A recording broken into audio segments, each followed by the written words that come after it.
St. Joseph, Missouri, April 1882. The most wanted man in America is living just outside their town, but the locals are unaware of this. He is pretending to be Thomas Howard, a family man. He lives in a lovely home just outside town, with his wife and 2 children. By the name of Jesse James, this seemingly modest farmer is the most infamous outlaw in America. Missouri's bad guy, the Ozarks' Robin Hood, and the final active insurgent of the Civil War. For almost 16 years, he and his group have been robbing banks, stagecoaches, and railroads.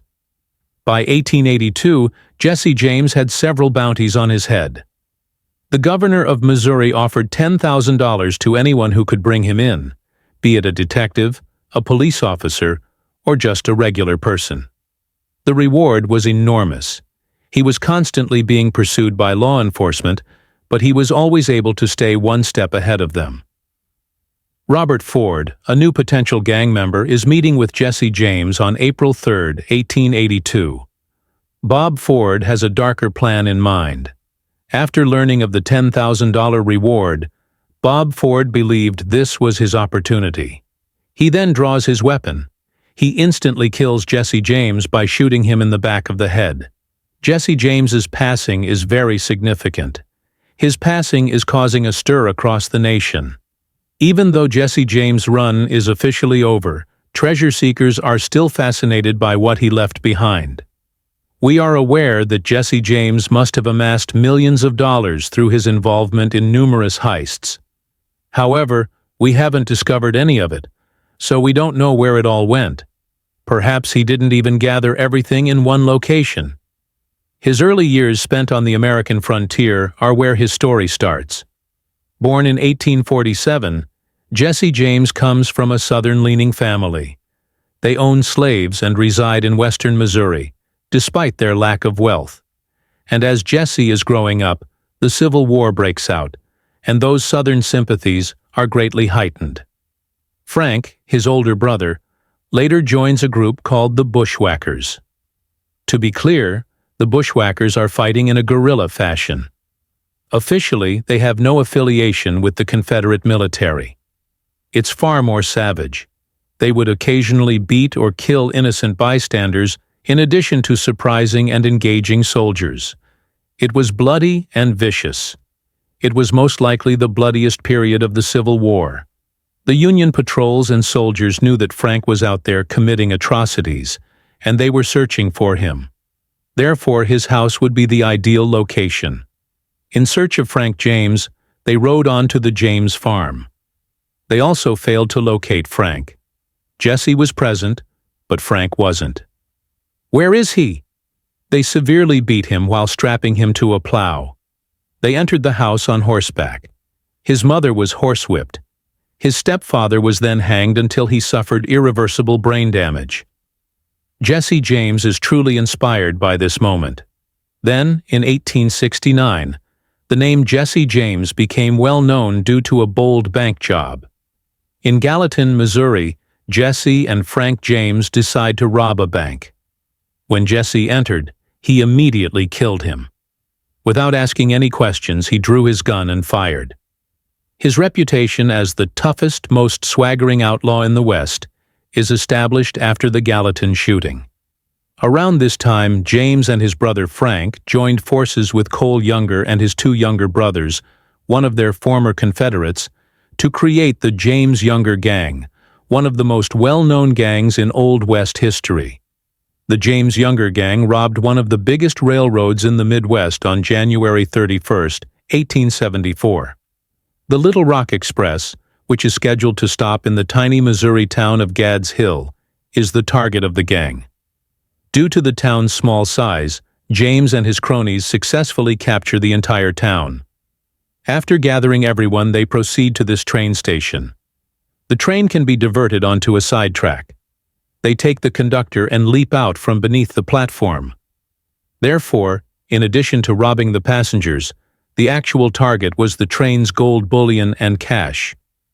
According to reports, the gang's total haul could reach $22,000, which is more than $500,000 in today's currency. It's never found again, just like all of Jesse James's stolen goods.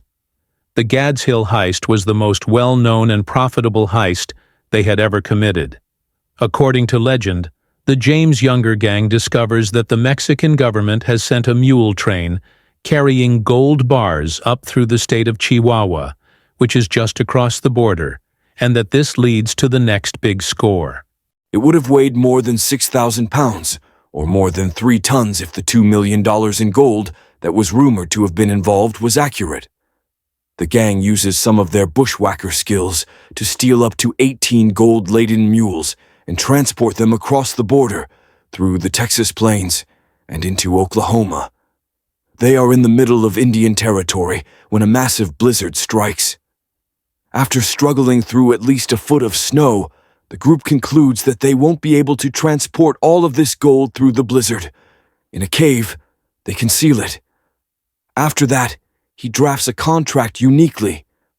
According to reports, Jesse used a bucket to mark the location of the gang by engraving the date and the names of every man who was with him.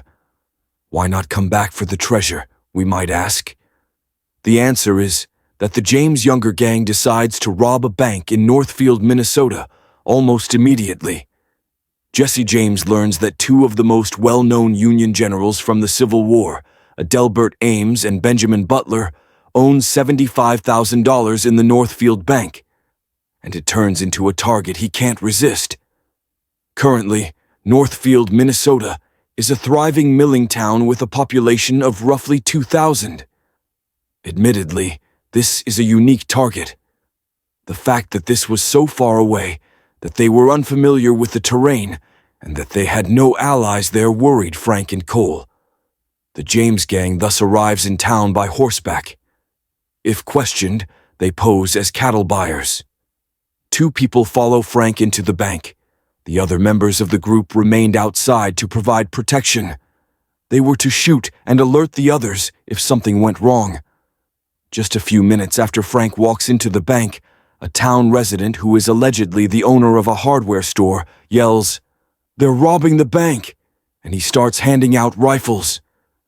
Now armed, the villagers flee to the bank, guns in hand, and a full-scale gunfight ensues. Frank tries to seize as much cash as he can. In nickels, that comes to about $26. The rest of the gang is being shot to pieces out on the street in the meantime.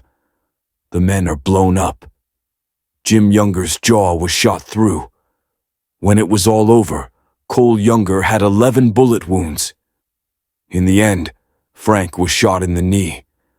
Only Jesse and Frank managed to escape after the Youngers are captured, and 2 of the gang are killed.